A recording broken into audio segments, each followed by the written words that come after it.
Good Monday morning. Welcome to the Olson Advantage. I'm Dave Olson, the Olson Properties team. For those of you that have missed any previous episodes, know that you can always go check our YouTube channel, which is Phoenix, Scottsdale, Arizona Living. You can also search for the Olson Advantage. Go back, like, subscribe. That way you get those videos every time they come out. And you can also go back and look at some of the information from previous about water or population or infrastructure, whatever you want to do. And you can also share that with anybody you'd like.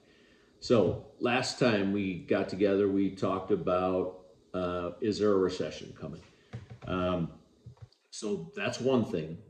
We're going to look at, again, we're going to do a little bit deeper dive on the Cromford report and a leading indicator, okay? A tool that actually gives us visibility into the future 6 to 8 weeks in advance as to what is coming, okay?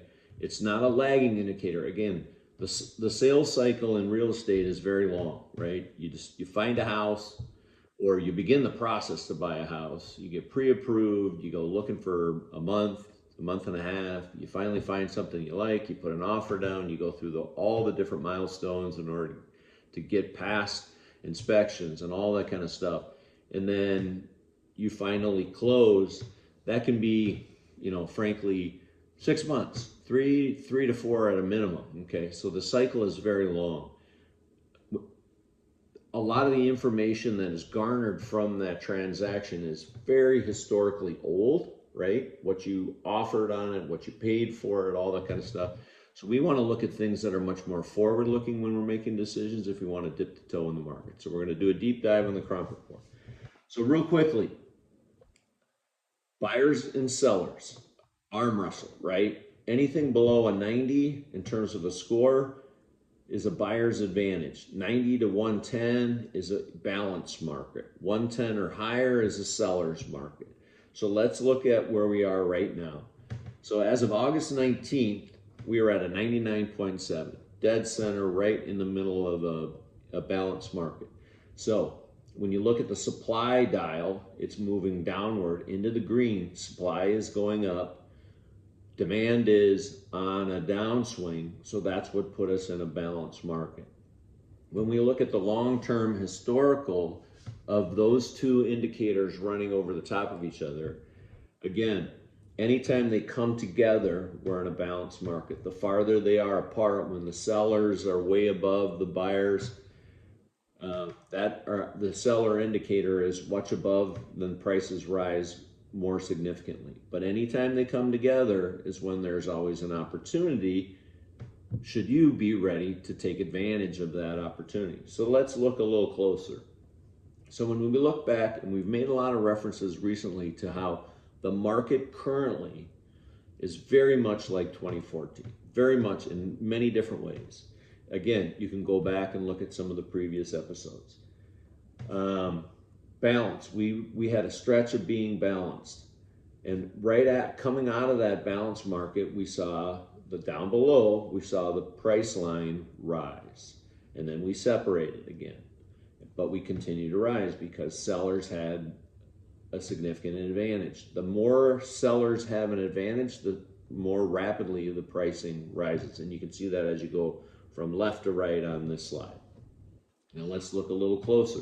When those two separate, okay, that's when the red line down below started to accelerate and move up. Now, we know that back in 2023, there was a brief buyer's market. It usually happens late in the year, December, almost always in the fall. And if we zoom out to where we are currently, we've been very close together off and on since 2023. We had a little hiccup in the beginning of the year in 2023, but since early 23, other than the summer, that's where we separated, then we come back together in the end of the year, and we've maintained a much closer alignment, as you can see, through the balance of 2024. So when we zoom out and look at just the last several years, okay, 2022 was absolutely crazy, right? We were like a roller coaster. We dropped off a cliff. For those of you that have watched us for some period of time, We knew back at the peak when we were going to start to drop off, right? We knew 6, 8, 10 weeks ahead of that slide that you see in terms of the Cromford index, when you could have got out or when you could have made a change if you would have wanted to, if it was necessary, okay? So every year, if we look at the end of the year, 2022, 2023, we always see a little dip up, okay? We always come into from the left-hand side, we always come in and we start usually on a little bit of an upswing, because our real estate business here in Phoenix is usually good at the beginning of the year. People kind of put things on the shelf for the fourth quarter, even starting in the late third quarter. Yeah, we're going to start looking at the beginning of the year. I'm going to lose weight at the beginning of the year. I'm going to quit smoking at the beginning of the year, whatever that looks like, right? So we always tend to start off the year pretty briskly. If you look at 2024, it wasn't exactly brisk. We've been pretty much flat, bouncing along a balanced market for a good period of time. The key is, especially if you go back to the last episode, with a pending recession, reducing interest rates, increased interest in home buying, again, because we have a lot of pent-up demand. We've had a pretty flat, long run at it. We have lots of people continuing to still move here. We have lots of jobs. We have very low unemployment. If we get any kind of a break in terms of interest rate, those 95% plus people that still have a job and are seeing growth in their incomes, things will probably pop this January, February, certainly in the first quarter. So it's now an opportunity for those of you that don't want to fight the crowds, that don't want to have competitive situations, that want to go out and go after homes that have had a good amount of days on market in an off season when nobody else is looking, because my kids are in school, kids are in sports, the snowbirds are not here. This is always a good opportunity. The fall is the best time to be your buyer in the state of Arizona in general. Okay, so as we move on, let's look at it by market, and we show you this a lot, and this is a great slide. So the cities that are in green are in seller's market, with 111.4 being the Paradise Valley is the bottom. So our range is only from 111.4 up to 175. Those of you that have been watching this a while, we were in the 400s in 2021 and early 2022. Peoria is our top balance market at a 105.9. Cave Creek rounds that out at 97.1. Goodyear and Surprise are early into buyers markets, with Maricopa, Queen Creek, and Buckeye all in significant buyer markets. A lot of opportunity. Could you foresee yourself owning a home in the green and being willing to move to one of the areas of blue? That might be a huge opportunity. You sell in a high market and you buy in a low market, huge amount of opportunity. So as we drill into that center column, and that's the one you want to focus on, and this is the last 30 days, what kind of changes are taking place? So if we start at the top, we can see that Fountain Hills is up 12 points. But right below that, Chandler is down 12 points. They're still in the number 5 spot overall, with Apache Junction, Sun Lakes, and Tolleson over the right. Those are some minor markets. We put those up for you as well. Avondale's down 6.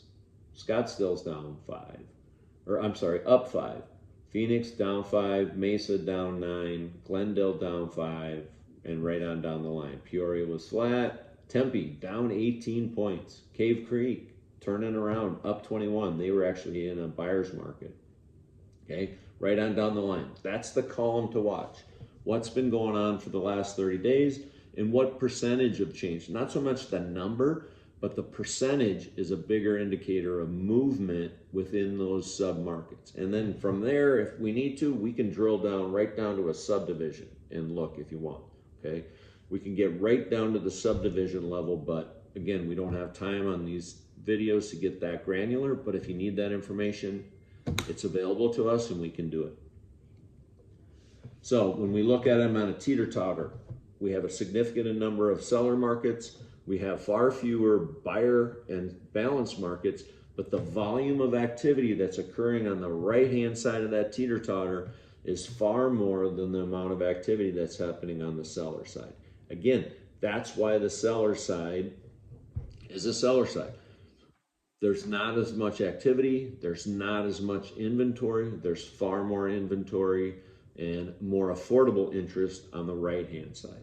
Hopefully you found this information useful. Again, if you ever have any questions, don't hesitate to reach out or text or call me directly at 623-570-4464.